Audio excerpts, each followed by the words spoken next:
back to YPAC. Today we're going to be talking about the most appalling, unprecedented, and surprising news that came out of Washington earlier this week, which is none other than Kevin McCarthy's ousting as Speaker of the House of Representatives. This came in a very narrow vote of 216 to 210, but nevertheless, he was ousted.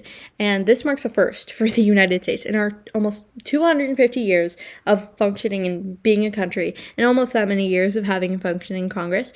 This has never happened before. This marks a first. And we'll get to the political ramifications of that later and societal ramifications later in this video. But for now, let's focus on the facts, what actually happened with this vote and everything. 216 to 210. It was basically all the not basically, every single one of the Democrats, plus I think 8 from the Freedom Caucus, the very far right section of the Republican Party, versus every other Republican.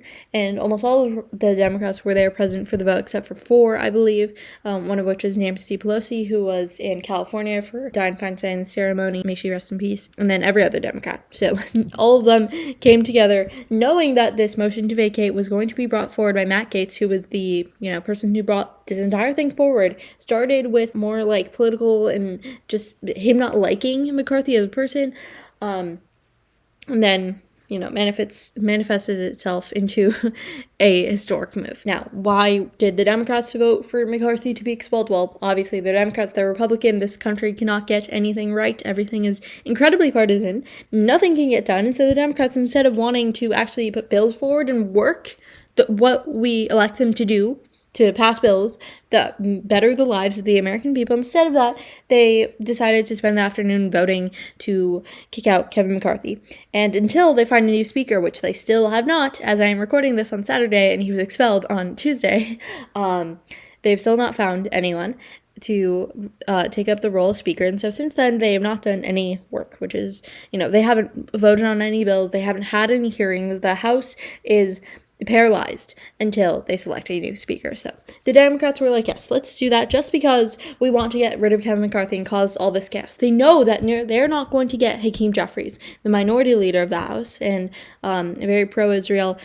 He's one of the top Democrats, the top Democrat of the House, and one of the top, aside from Nancy Pelosi, and one of the top Democrats in general. They know they're not going to get him elected because they simply don't have a majority, and none of the Republicans are going to be silly enough and naive enough to vote for Hakeem Jeffries for Speaker of the House. The Republicans are going to form a coalition some way or another with some of the members of the Freedom Caucus to get someone elected to replace Kevin McCarthy. Now, the Democrats, obviously knowing that, they understand numbers, they're not naive or stupid.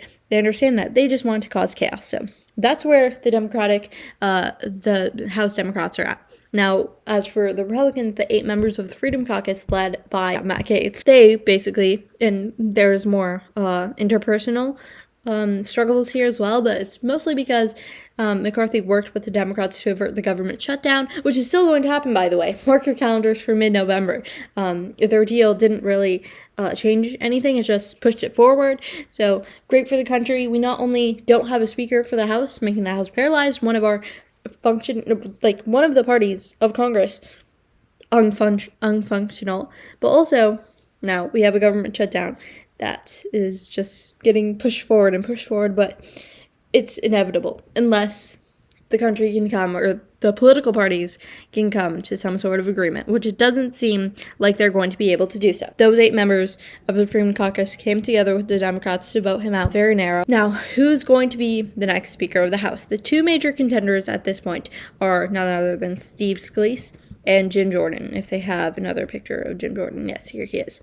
Now, Jim Jordan is much more, both Scalise and Jordan are more far right than McCarthy is. Jim Jordan is even more far right than Scalise is. Scalise is probably better known as McCarthy's second-hand man. They work a lot together. Scalise was there back in January when they were going through the initial runs to nominate McCarthy for Speaker and get him elected in that position. And Jim Jordan was one of the other candidates that people were looking at as an alternative to McCarthy, and now he's being brought forward again. Jordan is the president or the chairman of the Judiciary Committee. He's been doing a lot of work there. Scalise is currently undergoing chemotherapy for blood cancer. Hopefully that goes well. And they're both they've been making their calls since the expulsion or the ousting. to get support from their respective party members. One of the two people will probably be the speaker. It doesn't seem like any other people are really viable at this point to garner enough votes. Never mind those two, right? Because you need to get almost all of the Republican votes in order to do so, because none of the other Democrats are going to budge. As we saw in January, after 10 rounds of voting, every single Democrat voted for Hakeem Jeffries again and again and again, showing that the Democrats are just this bound coalition that aren't going to work in any way to help the Republic or anything. They're just going to move forward with their own wants and needs. They know that them not helping is just going to cause more and more chaos in the Republican Party, which is what they want. So, that's the state of our Republic. But some of the other people who were brought about as contenders were Elise Stefanik, picture here. She's a Republican from New York and probably the top female GOP House member. And also some of the other people were much more low profile, like Kevin McCarthy and a couple other people that are negligible at this point, since we've basically narrowed it down to Scalise and Jordan. And now to the societal ramifications of this. Well, we've already talked about how the House is paralyzed. And since the beginning, since back in January, if you remember, we had made a couple videos and many, many shorts about this topic. But back in January, it took 10 votes to select McCarthy for the role in the first place. And we called it back then. We made a commentary back then about how this is not a good precedent for the Republican Party or the House in general to be setting, that they're so unorganized that they made a historic thing. I think the last time something like that happened, where it went over like 2 rounds of voting, was in 1837, or don't quote me on that, but sometime around there. That's how long it's been since the country has been in this much disarray. And Kevin McCarthy's ousting is a first for the United States, as I mentioned earlier. What does it say about our country, about our House, about what's happening in politics right now? And in the culture as well. This reflects, politics is just streamlined down from culture. This is what's the political interface is all about right now. It's just partisanship and not working with the other party. If you look at voting records, they're more and more segregated. Democrats and Republicans are more and more unlikely to vote across their party lines than ever before. This is terrible for our country, for our people, and especially in election season. The presidential election 2024 is next year, and we're already having debates. We're already having many, many months of polling looking at this phenomenon, and it's not looking good for anyone. Because when our republic is at this stance where Democrats and Republicans can't work together, that says something bad about our entire country. Kevin McCarthy being kicked out isn't just about Kevin McCarthy. Of course, this is bad for his political career.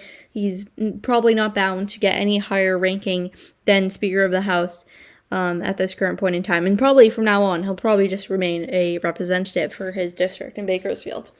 But this says something greater about our republic, our society, our culture. America needs to mend itself.